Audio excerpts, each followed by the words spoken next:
watching the midnight sun from Hornstrandir. Let your breath go slow now, slower than that. Let your body sink into whatever is holding it up tonight.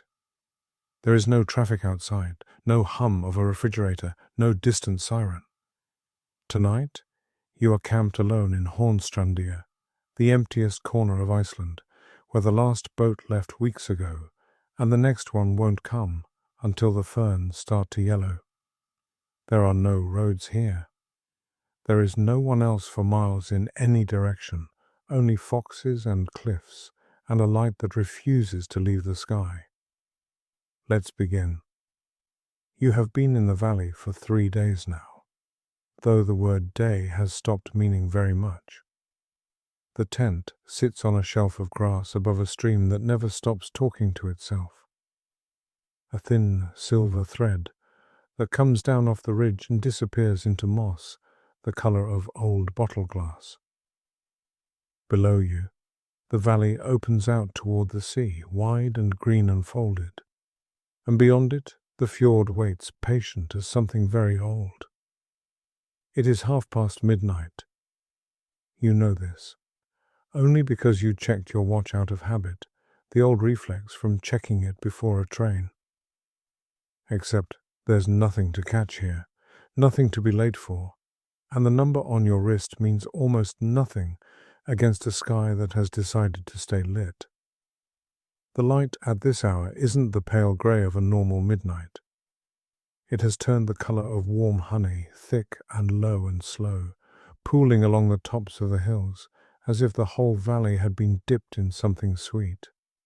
You unzip the tent flap, just far enough to sit with your legs still inside the warmth and your shoulders out in the cool air, and you let the two temperatures meet somewhere across your chest. The grass in front of you holds the light differently than grass usually does. Each blade seems to keep a little of the honey color inside itself, glowing faintly rather than simply reflecting, and when the wind moves through it, the whole slope seems to breathe.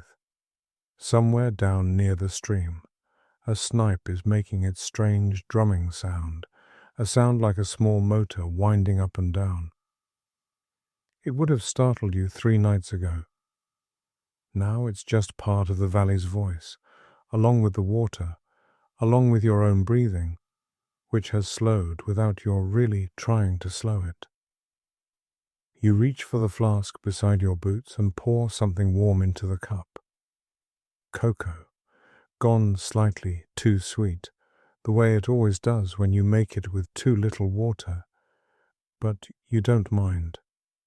You hold the cup in both hands and let the steam rise up past your face, and for a moment, your own breath and the cup's breath are the same fog, drifting off toward a sky that won't quite go dark. That is when you see the fox.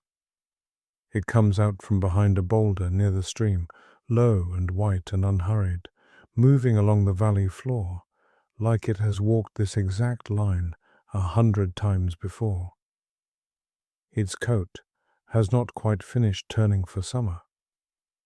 There are patches of grey-brown along its back, but the legs and the tail are still winter white, catching the honeyed light and throwing it back softer, like the fur itself is lit from somewhere inside. It stops once to sniff at a tuft of thrift growing pink and stubborn between 2 stones. It doesn't look up at you, doesn't glance at your tent at all, as though a stranger sitting very still above the stream is simply one more feature of a landscape it already trusts completely. A boulder, a slope, a shape that has always been there. You watch it cross the whole width of the valley floor without once breaking its pace. 4 small white feet, placing themselves with a kind of easy precision, and you find that you have gone completely still yourself, the cup forgotten and cooling in your hands. This is a place with no natural predators for a fox to fear, no dogs, no traffic, nothing at all that has ever taught the animals here to run from a shape on a hillside.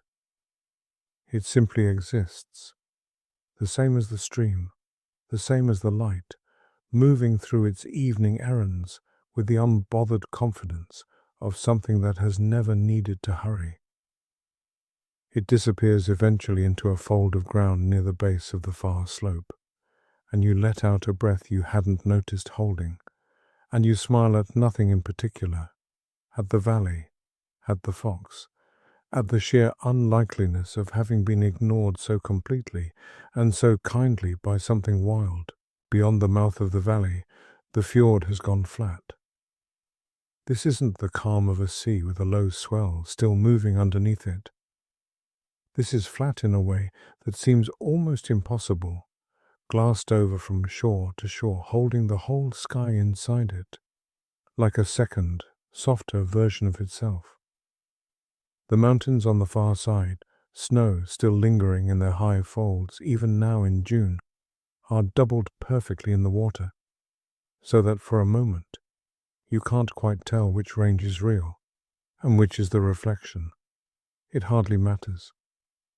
You climb properly out of the tent and settle yourself on top of your sleeping bag instead of inside it, the down puffing up soft and warm beneath you, and you pull your jacket around your shoulders, and then the spare fleece on top of that, and then the wool hat you'd almost decided not to bring until you are wearing nearly everything you packed, layered and cocooned against air that isn't so much cold as clean, sharp enough to wake you a little without ever feeling harsh.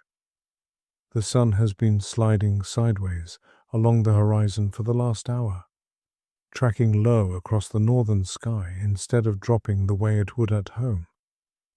And now it finally reaches the sea. It does not vanish. It touches the line where the water meets the sky and simply rests there, a great soft coal of orange gold, and the whole fjord catches fire quietly, without any heat in it at all. Just colour, spreading out across the flat water in a long unbroken road of light that seems to lead directly from the horizon to the toes of your boots. You don't move. Or rather, you're not sure afterward how long you sat there without moving, only that your cocoa goes fully cold in the cup still balanced in your hands, and you do not mind that either. The light on the water shifts by degrees so small you could not point to the moment anything changed, gold sliding toward copper, copper toward a soft bruised rose along the undersides of a few thin clouds that have gathered near the horizon, as if they too wanted a good seat for this. A skua calls somewhere out over the water, one long falling note, and then the valley is quiet again, the particular quiet of a place with no engines and no other people, full of small sounds you would never otherwise have learned to hear. The sun does not set. That is the miracle you came all this way to sit inside. It touches the horizon, rests there, as though testing the temperature of the sea, and then, so slowly, you have to trust your memory more than your eyes. It begins to lift again. 20 minutes, perhaps less, the whole disk balanced along that flat, silver line, before rising back into a sky that never really let it go. The gold reverses itself, rose sliding back toward copper, copper back toward that first warm honey color, and the fjord takes on its morning face, without any night ever having properly arrived to separate the two. You realize, sitting there wrapped in every layer you own, that you have not thought once in the last hour about anything you meant to think about. No plans, no unfinished conversations, no small worries trailing their usual threads through the back of your mind. There has only been the fox and the flat water, and this one long, strange sunset that refused to finish, and your own body slowly warming from the inside as the cocoa and the layers of fleece do their work. Somewhere down in the valley, perhaps the same fox, perhaps another, gives a short bark that carries clean across the still air, and then fades. The stream keeps talking to itself, and the grass holds its little store of light a while longer. And you sit very still on top of your sleeping bag, wrapped in everything you brought, and let the valley hold you the way it has been holding everything else here, all along. If you're still awake, I imagine your eyes are heavier now than they were when we started, the way they always seem to get once a story finds its stillest moment. Somewhere in that valley, the light is still doing its slow, honey-colored turn. The fox is still walking wherever it walks, and none of it needs you to keep watching for it to go on being peaceful. You can let go of the thread now. Rest well tonight, out there in the quiet, with the foxes and the flat, patient fjord. Good night.